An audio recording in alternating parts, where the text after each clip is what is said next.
안녕하세요. 전 북한 요군 장교 출신 김정아이고요. 북한 군 종사 10년간 했고 현재는 남남북녀 김정아 TV 운영하고 있습니다. 네, 안녕하세요. 안혜경입니다. 북한군 2군단 32경보여단에서 8년 4개월간 군복무하였고 현재는 안혜경 TV를 운영하고 있습니다. 많은 사랑 부탁드리겠습니다.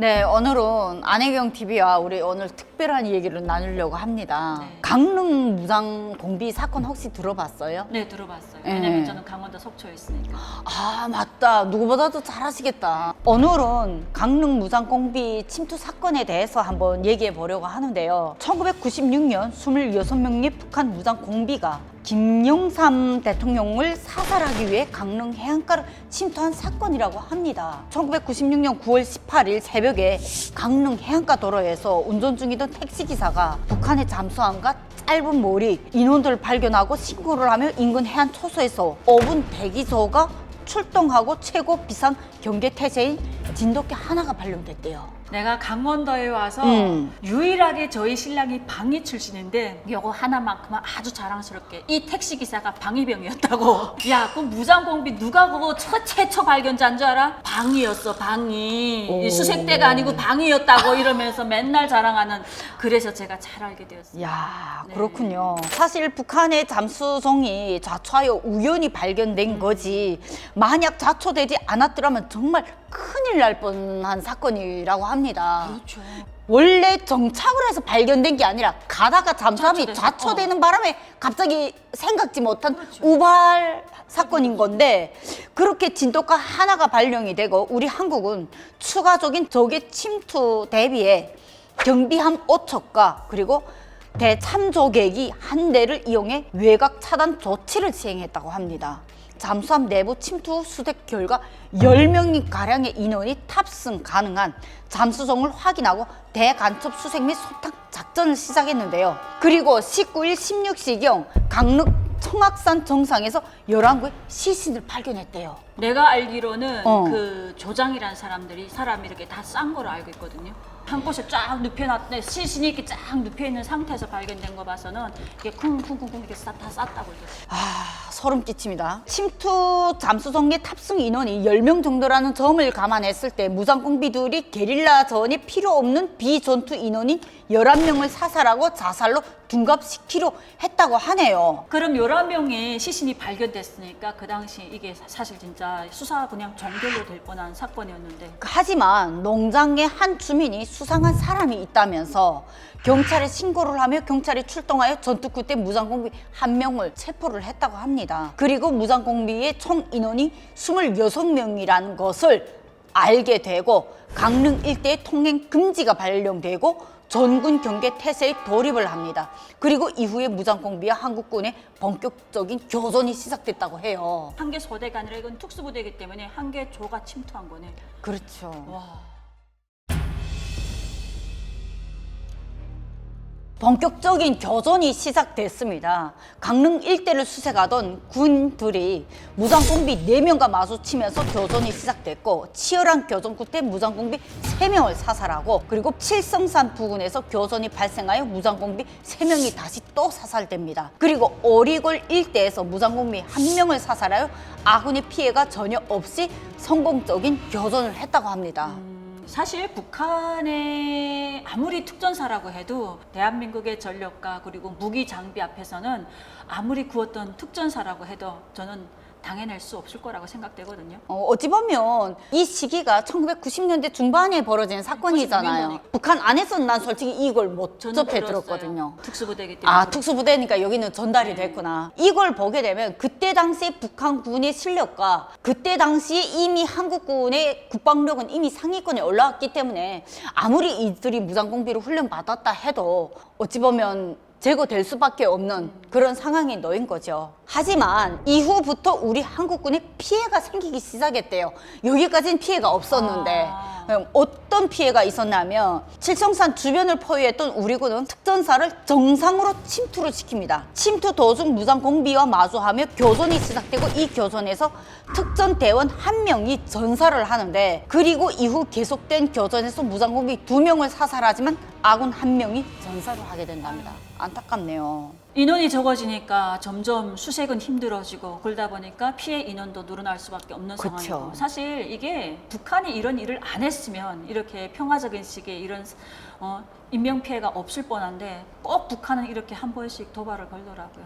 6.25 전쟁부터 북한이 일으킨 도발만 얼마입니까? 네, 2016년 국방부엑서에 3,000회가 넘은 걸로 이미 나왔거든요. 시간이 점점 흐르고 장기적인 수색과 교전이 일어나면서 경계 작전이 뚫리면서 민간인이 작전 지역에 들어가 버린답니다. 이렇게 되면 진짜 작전이 점점 더 어려워지거든요. 모든 작전이라는 게 우리가 시작했으면 단시간에 시간을 얼마나 끄는가에 따라서 그 작전의 규모가 커지는데. 승패가 달려지고 피해 규모도 커집니다. 야, 진짜 안타깝네요. 우리 군이 민간인을 무장공비로 오인하여 민간인 한 명을 사망하게 되네요. 우리 군인이 우리 군이 민간인이 그 작전 지역 안에 들어간 걸 모르고 그 민간인이 결국은 무장공비인 줄 알고 사살하게 되는 안타까운 사건이 일어났대요. 경계 근무가 뚫렸구나. 그렇죠. 그리고 시간이 흘러 9월 28일. 와, 이 시간이 많이 그러면 흘렀네. 벌써 9일이란 시간. 그렇지. 강릉시 버강리 일대에서 매복하고 있던 우리 군이 잠수함 부함장님을 발견하여 생포하려 했지만 사살을 했대요. 그리고 29일 또 안타까운 일이 발생되는데 군무지를 이탈하고 돌아다니던 병사를 아군이 오른 사격으로 해서 사망을 한답니다. 그러니까 민간인의 우리 군의 저거 그렇죠. 엄청난, 10월 8일 무장공비는 10월 8일? 예. 벌써 20일 지난 거예요? 그렇죠. 나무를 채취하던 민간 3명을 또 사살한답니다. 무장공비가 그러니까 이게 북한 애들이 이렇게 피도 눈물도 없다니까. 맞아요. 이럴 때 보게 되면 내가 왜 북한 군대였나 싶어. 정말 시간을 되돌리고 싶네요. 거기다가 무장공비가 인제와 양구까지 활동 반경을 넓히면서 우리 군 1명을 사살하고 전투복과 무기를 탈취를 하는데 아유. 위장을 할 수 있게 되겠네요. 이렇게 되면. 적과 학원을 구분할 수가 없잖아. 그렇죠. 제일 무서운 게 어려운 바로 거지. 이거죠. 이후에 군에서 계속 수색 작업을 하지만 아직까지 남은 무장공비 인원들을 잡지 못하고 있었고 그러다가 11월 4일 고동 수상자를 발견합니다. 무장공비를 발견한 거죠. 수색 범위를 좁히면서 무장공비를 압박을 하고 그리고 11월 5일 인제군에서 매복 작전 중인 무장공비를 발견하고 즉각 교전에 들어갔습니다. 수류탄과 총이 난무하는 교전 중에 아군 2명이 또다시 전사를 하지만 2명의 무장공비를 사살하는 데 성공을 합니다. 이 교전 끝으로 무장공비 수색 작전이 끝을 내리며 총 26명 중 1명 생포하고 24명을 사살하고 1명을 놓쳤지만 북으로 넘어갈 것으로 추측이 되고 있다고 하네요. 이렇게 한 달이 넘어 작전 중에 국군 12명과 예비군 1명, 경찰관 1명, 민간인 4명이 희생되었다고 합니다. 이 1명 살아간 무장공비에 대해서 혹시 들은 얘기 있나요? 저는 들었어요. 11월 달이잖아요. 막 눈발이 날리는데 그 강원도 철원 쪽으로 넘어왔다고 했거든요. 우리는 특수부대다 보니까 이거를 강연 자료로 많이 쓰였어요. 그때 탄알 12발을 맞았다는가 이렇게 쏟아지는 창자를 안고 DMZ를 넘어가지고 무사히 조국으로 귀환했다. 북한으로서는 우리는 영웅이지. 임무수행하고, 그렇죠. 그래서 공화국 영웅 칭호를 받았다 이렇게 됐거든요. 나는 무장공비 사건이라고는 우리는 안 들었어요. 그냥 임무수행하러 나갔다가 이렇게 들어왔던 영웅이다 이렇게 우리는 교육을 받았는데 한국에 와서 이게 그 당시 북한이 대통령을 암살하기 위한 무장공비를 침투시켰고 그때 수많은 우리 군과 민간인을 사살했다는 걸 알게 되었습니다. 참 안타까운 일이네요. 이렇게 평화시기에 그쵸. 수많은 군인들과 민간인까지 이렇게 학살한 북한군 정말 천추에 용납 못할 언젠가는 그들이 심판받을 이 모든 거라고 죄를, 생각합니다. 받을 것 같아요. 강릉 무장공비 사건 외에도 수많은 북한의 군사 도발로 해서 우리 한국 군인들이 희생된 일이 얼마나 많습니까? 그런 문제를 돌이켜봤을 때 대한민국 국민으로 살면서 이 대한민국을 위해서 희생하신 분들께 진심으로 우리가 감사 인사 한번 꼭 드려야 된다고 생각합니다. 무장공비 사건 이 하나만 놓고 봐도 정말 북한이 지금까지 우리 한국에 대한민국에 정말 끼쳐온 피해 그것만 놓고 봐도 정말 같은 국민으로서 이렇게 가슴이 아프고 지금 또 오늘날 대한민국 국민으로 살아가는데 현재까지도 우리가 대한민국에 와 있는 이 순간까지도 북한은 여전히 도발을 해오고 있잖아요. 근데 북한 주민들은 실제 자기들이 도발이 아니라 꼭 남조선에서 우리 해역을 침투해서 이러한 도발이 일어났다. 이런 식으로 우리는 맨날 해서 왜 저것들은 맨날 해역을 침투해가지고 아까운 폭탄 쏘게 만들지? 우린 이렇게만 생각했단 말이에요. 근데 정말 북한이 지금까지 3천여 회 남는 그런 도발을 해오면서 수많은 우리 국민의 목숨을 앗아갔는데 정말 오늘 이 하나의 사건만 놓고 봐도 정말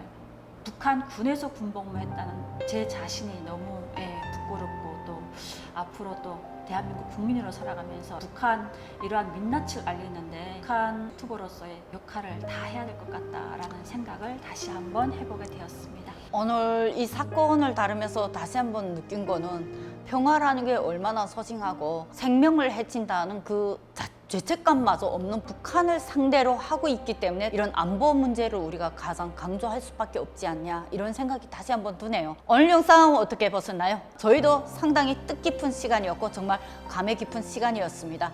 이런 아픈 사건이 분단의 비극으로 끝났으면 하는 바람으로 저희도 촬영했으니까 여러분들도 그런 마음으로 꼭 시청해 주시면 감사하겠습니다. 오늘 영상 공감하신다면 구독, 좋아요도 좋지만 이 영상의 의미를 아신다면 더 많은 공유를 부탁드리고요. 우리 보다 채널과 우리 안혜경TV와 남남북녀 김정아TV도 많은 응원 부탁드리겠습니다. 감사합니다.